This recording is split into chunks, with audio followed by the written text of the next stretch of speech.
નમસ્કાર વિદ્યાર્થી મિત્રો, ધોરણ 9 ગણિત,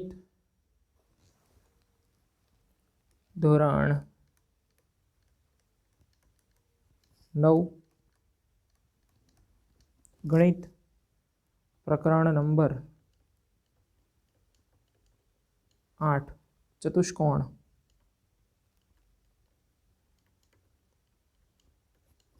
આજે આપણે અભ્યાસ કરવાનો છે. આ જે ચેપ્ટર છે એની શરૂઆત કરવાની છે.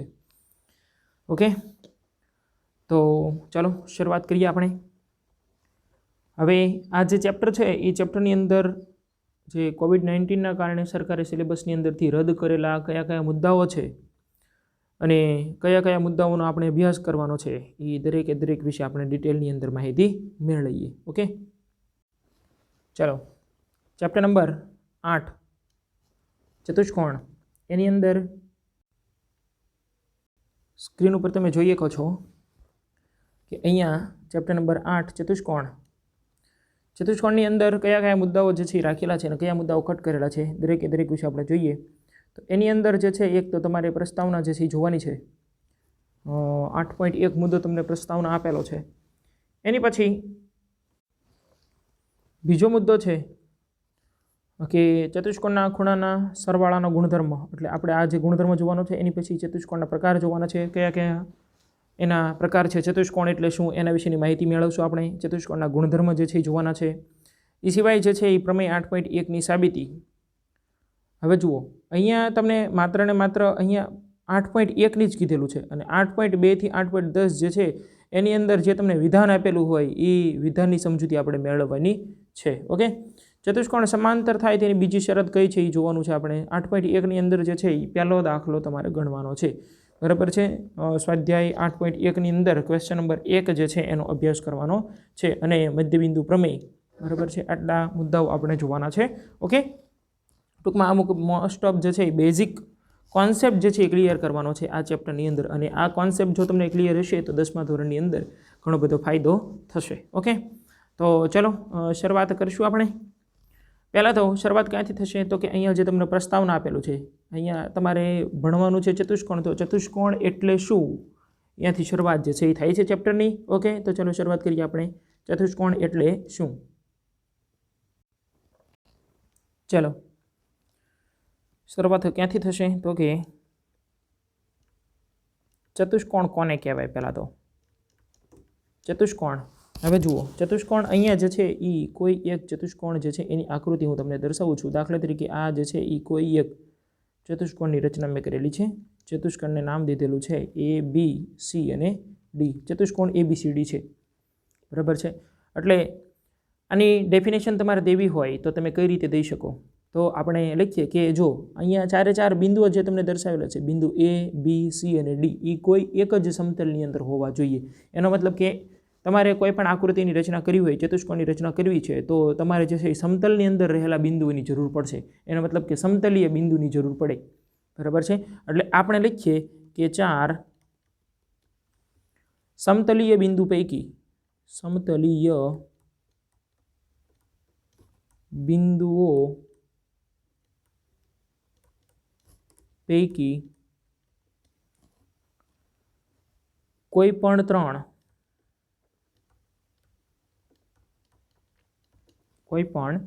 બિંદુઓ સમરેખ ન હોય. સમરેખનો મતલબ કે એક રેખાની અંદર ન હોય. અહીંયા જુઓ, કોઈ પણ ત્રણ બિંદુઓ A, B અને C લઈએ તો કોઈ એક રેખાની અંદર નથી. સમરેખ બિંદુઓ કોને કહેવાય? દાખલા તરીકે એક બિંદુ અહીંયા છે, એક બિંદુ અહીંયા છે, એક બિંદુ અહીંયા છે અને ત્રણેયને આપણે જોડી દઈએ તો આ પ્રકારની જે તમને રચના જોવા મળે આને આપણે સમરેખ બિંદુઓ તરીકે ઓળખીએ. બરાબર છે. શું લખેલું છે અહીંયા કે ચાર સમતલીય બિંદુઓ પૈકી કોઈ પણ ત્રણ બિંદુઓ સમરેખ ન હોય. સમરેખ માટે તમને કેવું કીધું હતું તો કે અહીંયા જો, અહીંયા બિંદુ A, B અને C કોઈ એક રેખાની અંદર નથી. તો આપણે લખ્યું કે ચાર સમતલીય બિંદુ પૈકી કોઈ પણ ત્રણ બિંદુઓ સમરેખ ન હોય તો તેવા ચાર બિંદુઓને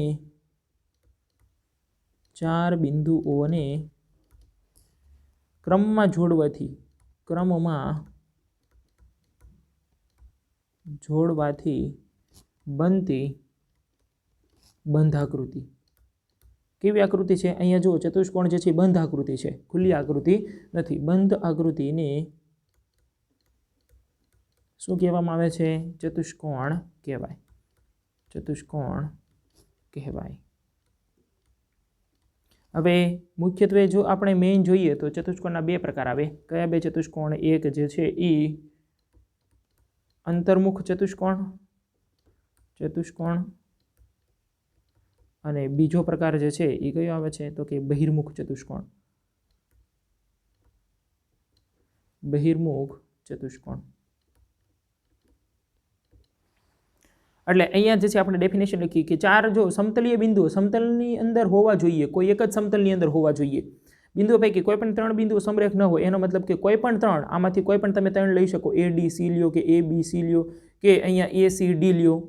ટૂંકમાં એ જે છે એક રેખાની અંદર ન હોવા જોઈએ તેવા ચાર બિંદુઓને ક્રમમાં જોડવાના છે. અહીંયા એ બી સી અને ડી એ રીતના આપણે ક્રમમાં જોડી દઈએ અને જે આપણને બંધ આકૃતિ મળે છે એ બંધ આકૃતિને ચતુષ્કોણ તરીકે ઓળખવામાં આવે.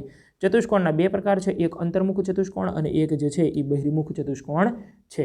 હવે જુઓ અહીંયા જે તમને આકૃતિ દર્શાવેલી છે, આવડી આકૃતિ નંબર અહીંયા જે ઉપર તમને દર્શાવેલી છે આ બહિર્મુખ ચતુષ્કોણ છે. બહિર્મુખ ચતુષ્કોણ હોય તો એના વિકર્ણો જે છે એ એકબીજાને છેદે. એટલે આ રીતના રચના જે છે એ તમને જોવા મળે છે. બહિર્મુખ ચતુષ્કોણની વાત કરીએ. હવે અંતર્મુખ ચતુષ્કોણ જે છે એની રચના કેવા પ્રકારની હોય એ આપણે અહીંયા આગળ જોઈએ. દાખલા તરીકે આપણે આમ દર્શાવીએ તો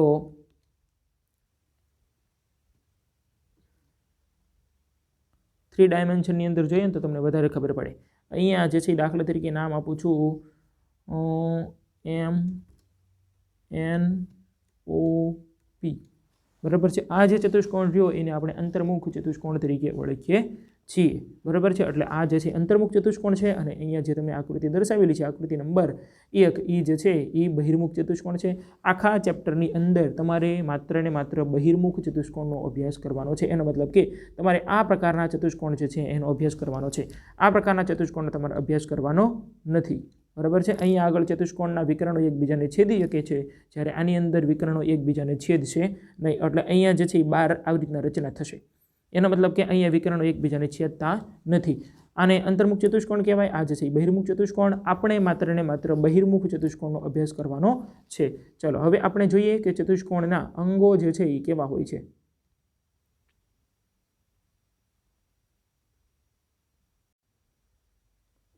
આપણે બહિર્મુખ ચતુષ્કોણ જે છે એ દર્શાવીએ. દાખલા તરીકે આ જે છે એ આપણે ચતુષ્કોણ દર્શાવેલો છે જે હમણાં અગાઉ દર્શાવેલો હતો. અહીંયા જે છે એ બી સી અને ડી. ચતુષ્કોણને ટોટલ કેટલા અંગો હોય છે તો એની વાત કરીએ આપણે. તો અહીંયા જે છે એની ચાર બાજુઓ તમને બતાવી છે. કઈ કઈ ચાર બાજુઓ છે? ચાર બાજુઓ કઈ? તો કે અહીંયા જે છે એ રેખાખંડ એ બી, બીસી, રેખાખંડ સીડી અને રેખાખંડ એડી. પછી ચાર ખૂણાઓ. કયા ચાર ખૂણાઓ છે? તો કે ખૂણો એ, ખૂણો બી, ખૂણો સી અને ખૂણો ડી. આ જે છે એ ચાર ખૂણાઓ છે. બે વિકર્ણ. એનો મતલબ કયા છે? તો કે અહીંયા જે છે એ એસી અને અહીંયા જે છે એ બીડી. ટોટલ આટલી વસ્તુ જે છે એને ચતુષ્કોણના અંગ તરીકે ઓળખવામાં આવે છે. એનો મતલબ કે ટોટલ 10 અંગ છે.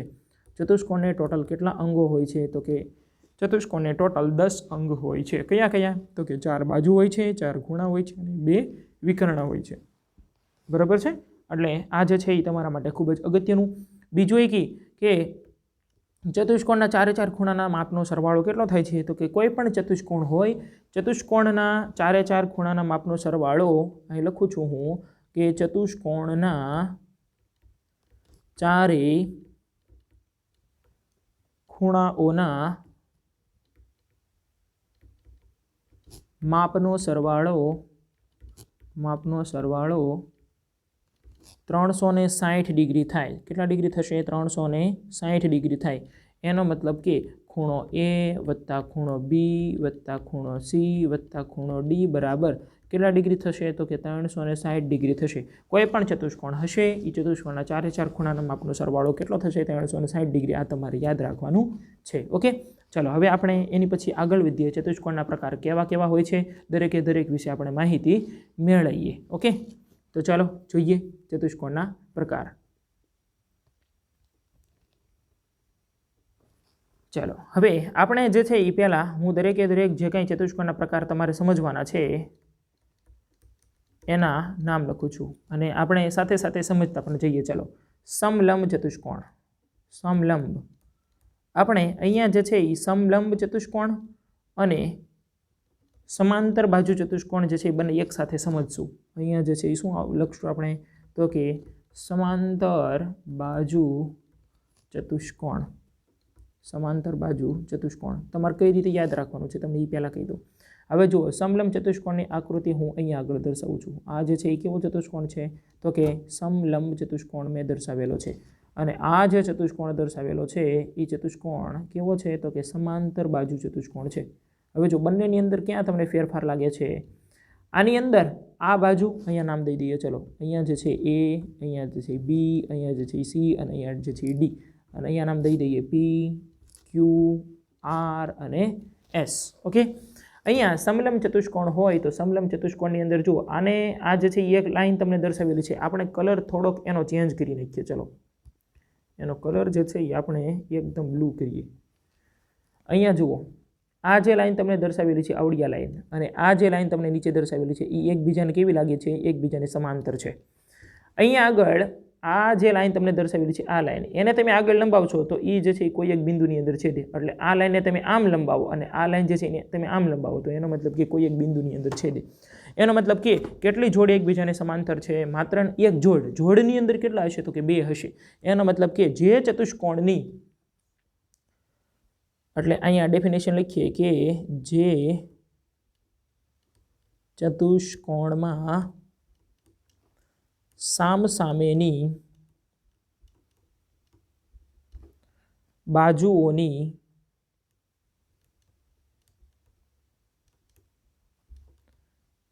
એક જ જોડ સમાંતર હોય, એક જ જોડ સમાંતર હોય તો તેને કેવો ચતુષ્કોણ કહેવાય તો કે સમલંબ ચતુષ્કોણ તરીકે ઓળખવામાં આવે છે. આ સમલંબ ચતુષ્કોણની ડેફિનેશન લીખેલી છે. અને અહીંયા જુઓ, અહીંયા એક આ લાઈન જે છે એને સમાંતર આવડિયા લાઈન તમને દર્શાવેલી છે અને આ જે લાઈન દર્શાવેલી છે એને સમાંતર આ લાઈન દર્શાવેલી છે. એનો મતલબ કે બંને જોડ એકબીજાને સમાંતર છે. એટલે ડેફિનેશનની અંદર અહીંયા કેટલો ફેરફાર કરવાનો છે તો કે જે ચતુષ્કોણમાં સામસામેની બાજુઓની એક જ જોડ લખેલું છે ને એની જગ્યાએ કેટલી લીખ નાખવાની તો કે બંને જોડ એકબીજાને સમાંતર હોય. તો આ પ્રકારનો જે ચતુષ્કોણ હોય, સમાંતર હોય, તો આ પ્રકારના ચતુષ્કોણને આપણે સમાંતર બાજુ ચતુષ્કોણ તરીકે ઓળખીએ છીએ. એટલે આ જ છે સમલંબ અને આ જ છે સમાંતર બાજુ. અહીંયા એક જ જોડ એકબીજાને સમાંતર હશે, જ્યારે સમાંતર બાજુ ચતુષ્કોણની અંદર બંને જોડ એકબીજાને સમાંતર હોય છે. ઓકે, ચાલો હવે એની પછી એના બીજા પ્રકાર જે છે એના વિશેની માહિતી આપણે મેળવીએ. તમારે આ જે કાંઈ હું અહીંયા લખું છું સ્ક્રીન ઉપર એ દરેકે દરેક વસ્તુ તમારે તમારી પાકી બુકની અંદર લખવાની છે. ઓકે, ચાલો એની પછી જોઈએ આપણે ચોરસ અને બીજું જે છે એ સાથે સાથે જોતા જઈએ લંબચોરસ. લંબચોરસ તો જોયું ને, હવે ચોરસ.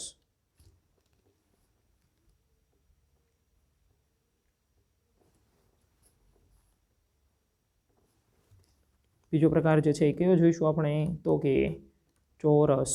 ઓકે,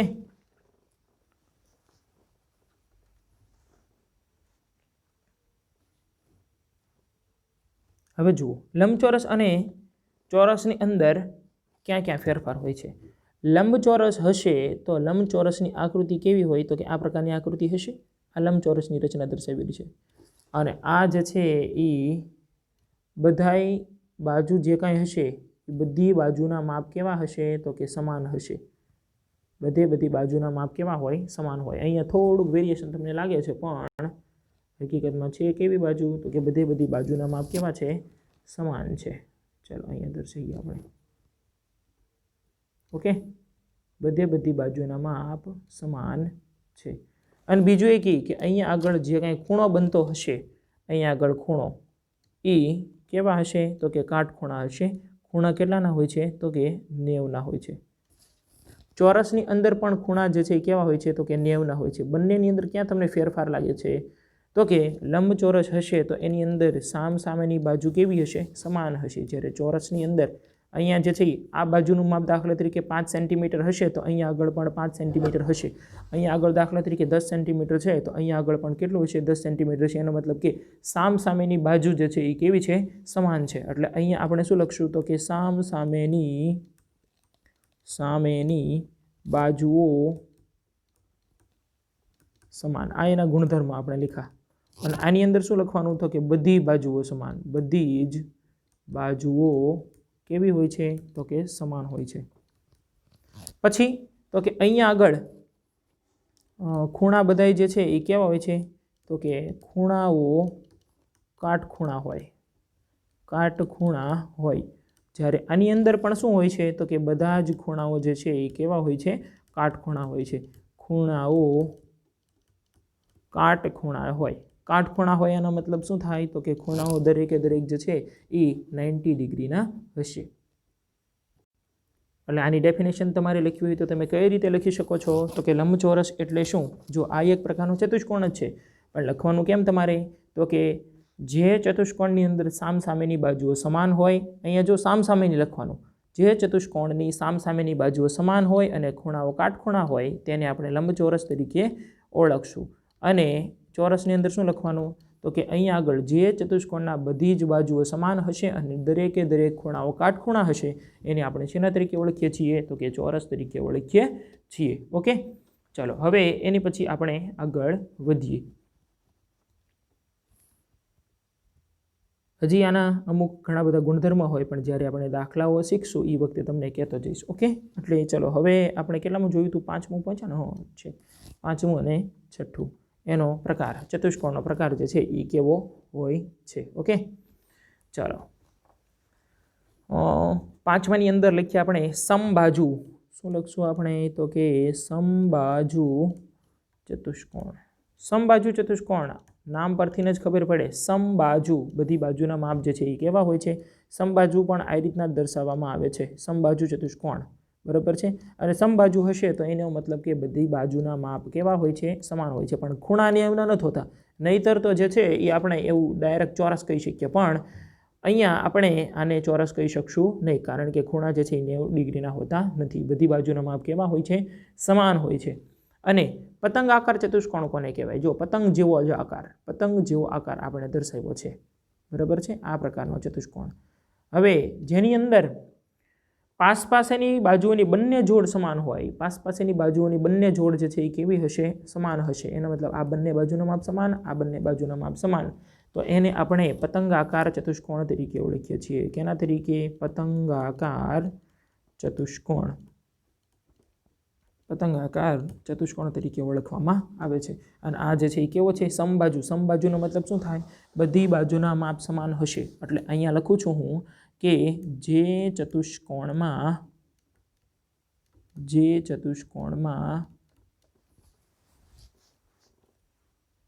અને અહીંયા એવું લખવું હોય જે સમાંતર બાજુ ચતુષ્કોણમાં તો પણ ચાલશે પણ આપણે એ જ લખી નાખીએ. ચલો, જે સમાંતર બાજુ ચતુષ્કોણમાં બધી જ બાજુઓ સમાન હોય તેને સમાન અને પણ સમબાજુ ચતુષ્કોણ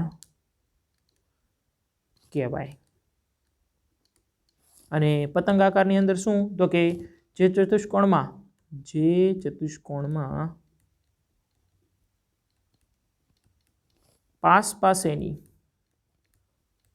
પાસેની બાજુઓની બંને જોડ સમાન હોય તેને કેવા ચતુષ્કોણ તરીકે ઓળખવામાં આવે? તો કે પતંગ આકાર ચતુષ્કોણ તરીકે ઓળખવામાં આવે. ચતુષ્કોણ કહેવાય. એ જે છે એ તમારે લખવાનું, ચતુષ્કોણ કહેવાય એમ. અને આ દરેકે દરેક મુદ્દાઓ તમારે તમારી બાકી બુકની અંદર લખવાના છે. ઓકે, ચાલો હવે એની પછી જે છે હજી કદાચ જો તમારે અમુક જે મુદ્દાઓ તમને કહી દઉં કે જે ચોરસ હશે ને, ચોરસ આની આગળ જે આપણે ચોરસ જોઈ ગયા હતા, ચોરસની અંદર શું હશે તો કે બધી અહીંયા જે છે આપણે કલર ચેન્જ કરીએ. ચલો, ચોરસ હશે તો ચોરસની અંદર અહીંયા દાખલા તરીકે આપણે આ ચોરસની રચના કરી. આ જે છે એ શું છે તો કે ચોરસ. જે કંઈ મુદ્દાઓ યાદ આવશે તમને દરેકે દરેક મુદ્દાઓ જે છે એ કહેતો જઈશ. એના આપણે વિકર્ણોની રચના કરી. વિકર્ણો જે છે ને એ કાટખૂણે દુભાગે. અહીંયા જે છે એ કાટખૂણે દુભાગે. એનો મતલબ કે અહીંયા કાટખૂણાની રચના કરશે અને વિકર્ણના બે સરખા ભાગ કરે. કેટલા સરખા ભાગ કરે? પણ આ કોના માટે લાગુ પડે છે? ચોરસ માટે લાગુ પડે છે. બરાબર છે.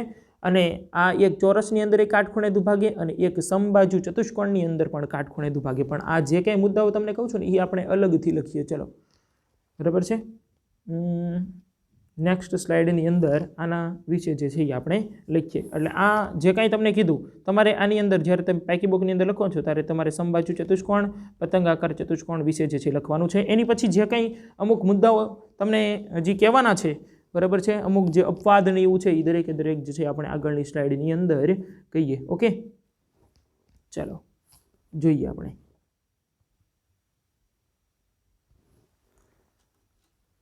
હવે દાખલા તરીકે આ જે છે એ આપણે કેની રચના કરેલી છે તો કે લંબચોરસ. આ શું છે ભાઈ? લંબચોરસ. તો કે લંબચોરસના વિકર્ણો રહ્યા ને, વિકર્ણો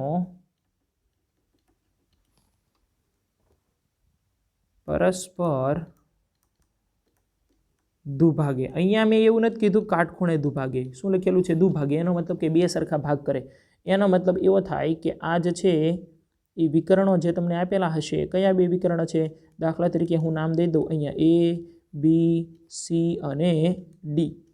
તો અહીંયા આગળ બે સરખા ભાગ કરશે. કયા બિંદુ આગળ? આ બિંદુ આગળ અહીંયા બંનેનું માપ જે છે એ કેવું થશે તો કે એક સરખું થશે. અને વિકર્ણો પરસ્પર દુભાગે તે અને વિકર્ણો સમાન હોય. શું હશે તો કે વિકર્ણો સમાન હોય. બરાબર છે. કેની વાત કરેલી છે? આ તો લંબચોરસની વાત કરેલી છે. ઓકે, એની પછી જે છે એ આપણે જોઈએ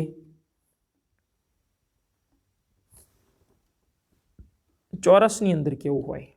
ચોરસની અંદર આની આ સ્લાઇડની અંદર જોઈએ. ચલો, ચોરસ એની આકૃતિ કેવી હોય તો કે ચોરસ જે છે એ આ રીતના હશે. ચોરસની અંદર બધી બાજુના માપ કેવા હોય તો કે સમાન હશે. ચોરસના દરેકે દરેક બાજુના માપ કેવા હોય તો કે સમાન હોય. ખૂણા બધા કેવા હોય? 90 ડિગ્રીના હોય. અને એના વિકર્ણો જે હોય, દાખલા તરીકે અહીંયા મેં લખેલું છે કે ચતુષ્કોણ ABCD એ ચોરસ છે. તો ચોરસની અંદર અહીંયા મેં બે વિકર્ણની રચના કરી છે, AC અને BD. એના વિકર્ણો એટલે અહીંયા લખું છું કે વિકર્ણો પરસ્પર કાટખૂણે, એટલે ખૂણો કેટલાનો હશે? કાટખૂણે દુભાગે અને સમાન હોય. સમાન પણ હશે. કોણ? વિકર્ણો સમાનય હશે અને પરસ્પર કાટખૂણે દુભાગે. અહીંયા મેં ખાલી તમને એવું જ કીધેલું છે દુભાગે, એનો મતલબ બે સરખા ભાગ કરશે. એટલે અહીંયા ને અહીંયા બેનું માપ કેવું હશે? સમાન હશે. જ્યારે તમને અહીંયા એમ કીધું કે ભાઈ અહીંયા જે ખૂણો બને ને એ કેટલા ડિગ્રીનો બનશે? 90 ડિગ્રીનો બનશે. ઓકે, એટલે ચોરસના વિકર્ણો જે છે એ પરસ્પર કાટખૂણે દુભાગે તે અને એના વિકર્ણો જે છે કેવા હોય છે તો કે સમાન પણ હોય છે. ઓકે, એની પછી નેક્સ્ટ જે છે આપણે જોઈએ આ જે તમને ગુણધર્મ કીધો એ ગુણધર્મ કોને લાગુ પડે છે તો કે એ ગુણધર્મ જે છે એ સમબાજુ ચતુષ્કોણને પણ લાગુ પડે છે. પણ એની અંદર સમાન નહીં હોય. અહીંયા જે લખેલું છે ને કે વિકર્ણો પરસ્પર દુભાગે અને સમાન હોય. જ્યારે સમબાજુ ચતુષ્કોણની વાત કરતા હોય, હવે ચલો સમબાજુ ચતુષ્કોણ વિશે આપણે લખીએ. સમબાજુ ચતુષ્કોણની વાત કરીએ ત્યારે સમબાજુ ચતુષ્કોણની અંદર વિકર્ણો પરસ્પર કાટખૂણે દુભાગે જ તે. બરાબર છે. સમબાજુ ચતુષ્કોણની દાખલા તરીકે આ પ્રકારની રચના દર્શાવેલી છે. કેવો ચતુષ્કોણ છે તો કે સમબાજુ ચતુષ્કોણ. સમબાજુ ચતુષ્કોણની અંદર વિકર્ણો જે છે, વિકર્ણો એટલે કયા કયા? દાખલા તરીકે હું અહીંયા નામ દઈ દઉં A, B, C અને D. એના વિકર્ણો એટલે અહીંયા જે છે એ કેવા થશે તો કે AC અને અહીંયા જે છે એ BD. એટલે વિકર્ણો પરસ્પર કાટખૂણે દુભાગે. પરસ્પર કાટખૂણે દુભાગે. પણ મેં એવું નથી કીધેલું ભાઈ કે વિકર્ણો જે છે કેવા હશે? સમાન હશે. એવું કીધેલું છે નહીં. બરાબર છે. ચાલો હવે આ જે કંઈ તમને ગુણધર્મ કીધા દરેકે દરેક તમારે તમારી પાકી બુકની અંદર લખવાના છે. ઓકે, ચાલો હવે જોઈએ આપણે કે સમાંતર બાજુ ચતુષ્કોણના ગુણધર્મ કેવા કેવા હોય છે. ઓકે, તો ચાલો શરૂઆત કરીએ આપણે સમાંતર બાજુ ચતુષ્કોણના ગુણધર્મ વિશે. ચાલો અહીંયા જેના આપણે ગુણધર્મ જોવાના છે, સમાંતર બાજુ ચતુષ્કોણના ગુણધર્મો. સમાંતર બાજુ ચતુષ્કોણના ગુણધર્મોની અંદર તમારે એક જ પ્રમેય જે છે એ સાબિત કરવાનો છે. અને એ કયો પ્રમેય છે? તો કે પ્રમેય 8.1. એનું વિધાન શું કહે છે તમારે તમારી ચોપડી ખુલ્લી રાખવાની છે અને સમજવાનું છે. હું અહીંયા સમજાવું. ઓકે, સમાંતર બાજુ ચતુષ્કોણના કોઈ પણ વિકર્ણ તેનું બે એકરૂપ ત્રિકોણમાં વિભાજન કરે. એનો મતલબ શું થાય? દાખલા તરીકે આ જે છે એ કોઈ એક સમાંતર બાજુ ચતુષ્કોણની મેં રચના કરેલી છે. આ જે છે શેની રચના કરેલી છે? સમાંતર બાજુ ચતુષ્કોણ. નામ દઈ દઈએ આપણે A, B, C અને D. ચાલો હવે એની અંદર વાંચો જે તમને વિધાન આપેલું છે. કોઈ પણ વિકર્ણ, દાખલા તરીકે હું અહીંયા ACની રચના કરું કે BDની રચના કરું, તો આ જે ત્રિકોણ બને છે એટલે હું અહીંયા લખી શકું કે AC જે છે એ બે ત્રિકોણ એકરૂપ ત્રિકોણ. એકરૂપ ત્રિકોણનો મતલબ શું થાય કે આનું જેટલું ક્ષેત્રફળ હશે, ABCનું જેટલું ક્ષેત્રફળ હોય, એરિયા ઓફ ABC, અને એટલું ક્ષેત્રફળ જે છે તમને કેટલું જોવા મળે છે? Area of ADC. બંને ટૂંકમાં એકરૂપ ત્રિકોણ જે છે એ તમને જોવા મળે છે. બરાબર છે? એટલે આપણે એવું પણ લખી શકીએ કે ત્રિકોણ ABC એકરૂપ ત્રિકોણ ADC. બરાબર છે? આ જે છે એકરૂપતાની નિશાની છે. આ જે તમને દર્શાવેલી છે એ શું દર્શાવે છે? એકરૂપ ત્રિકોણ જે છે એ દર્શાવે છે. એકરૂપ આનો મતલબ કે બંને કેવા છે? ટૂંકમાં સરખા ત્રિકોણ છે. ઓકે, ચાલો હવે આ 8.1નું વિધાન જે છે તમને શું કીધું? કોઈ પણ તમે અહીંયા ACની રચના કરો, BDની રચના કરો, આ બંને ત્રિકોણ જે છે એ કેવા હશે? તો કે એકરૂપ ત્રિકોણ હશે. ત્રિકોણ ADC અને ત્રિકોણ ABC. એની પછી નેક્સ્ટ જે છે જોઈએ આપણે પ્રમેય 8.2નું વિધાન આપણને શું કહે છે? તમને જે કંઈ સિલેબસ જે આપણે શરૂઆતની પહેલી સ્લાઇડની અંદર જ કહી દીધું, તમારે માત્ર ને માત્ર વિધાન સમજવાના છે. ઓકે, સમબાજુ નહીં પણ સમાંતર બાજુ ચતુષ્કોણ. દાખલા તરીકે આ જે છે મેં સમાંતર બાજુ ચતુષ્કોણની રચના કરેલી છે. સમાંતર બાજુ ચતુષ્કોણની અંદર સામ સામેની બાજુ સમાન હોય. આપણને ખબર જ છે ભાઈ, સામ સામેની બાજુ સમાનય હશે અને સમાંતરય હશે. જે બોલું છું એ તમારે લખવું હોય તો તમારે લખવાનું છે. બરાબર છે? એટલે હું અહીંયા લખું છું કે સમાંતર બાજુ ચતુષ્કોણમાં સામસામેની બાજુઓ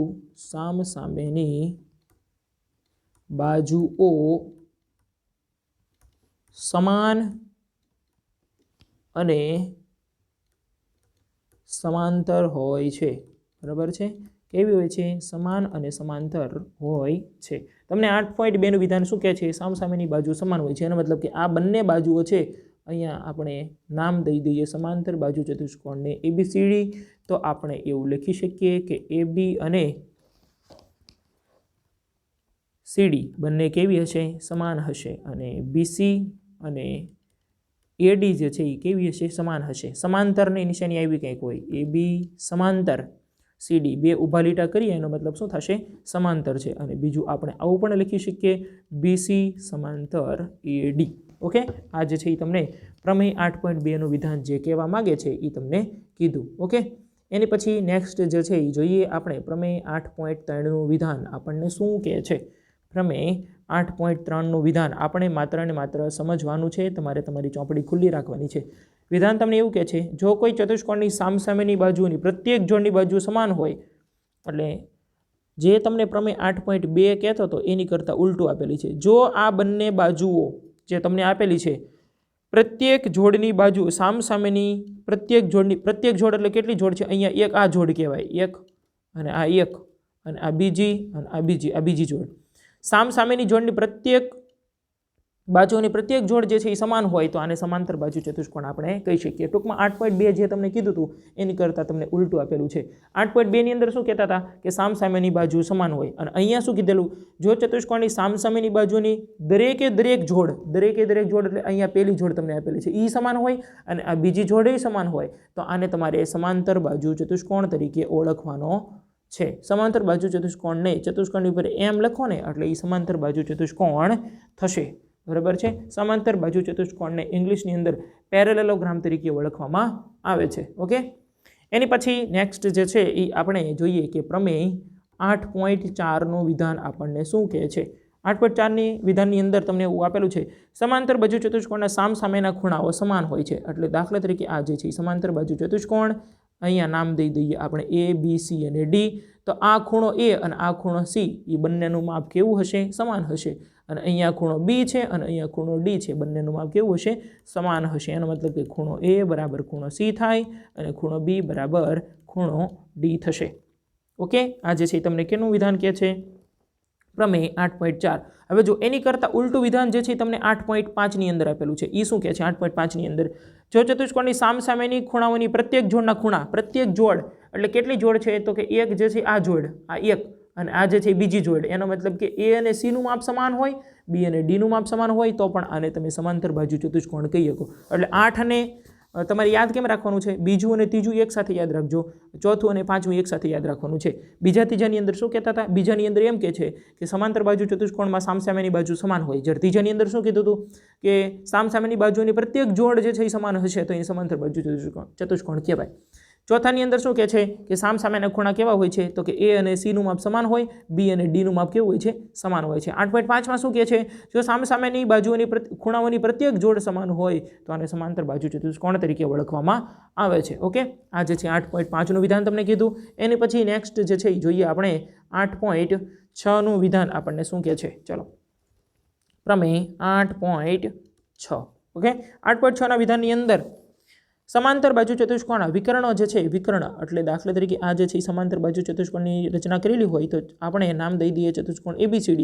એના વિકર્ણ એટલે કયા થશે? તો કે એક જે છે AC થાય અને એક જે છે BD થાય. પરસ્પર દુભાગે છે, એનો મતલબ કે બે સરખા ભાગ કરે છે. બરાબર છે. એટલે આ બંને ભાગ કેવા હશે? સમાન હશે. આ બંને ભાગ કેવા હશે? સમાન હશે. બરાબર છે. વિકર્ણો પરસ્પર દુભાગે. તમને કાટખૂણે દુભાગે એવું નથી કીધેલું. કાટખૂણે કોની અંદર દુભાગે? માત્ર ને માત્ર ચોરસની અંદર અને સમબાજુ ચતુષ્કોણની અંદર દુભાગે. જ્યારે આ કયો છે? તો કે સમાંતર બાજુ ચતુષ્કોણ. આ સમાંતર બાજુ ચતુષ્કોણનો સિમ્બોલ છે, પેરેલેલોગ્રામ તરીકે ઓળખવામાં આવે છે. આ જે છે 8.6 શું કહે છે? 8.6ની અંદર કે સમાંતર બાજુ ચતુષ્કોણના વિકર્ણ જે છે એ પરસ્પર દુભાગે. એનો મતલબ કે બે સરખા ભાગ કરે. અહીંયા દાખલા તરીકે આપણે કોઈ બિંદુને નામ દઈ દઈએ. દાખલા તરીકે આ બિંદુ જે છે આપણે O કહીએ તો અહીંયા AO અને OCનું માપ સમાન હોય એટલે આપણે લખી શકીએ AO બરાબર OC, અને આવું પણ લખી શકીએ કે BO બરાબર OD થશે. બરાબર છે. એની પછી જોઈએ આપણે 8.7નું વિધાન આપણને શું કહે છે.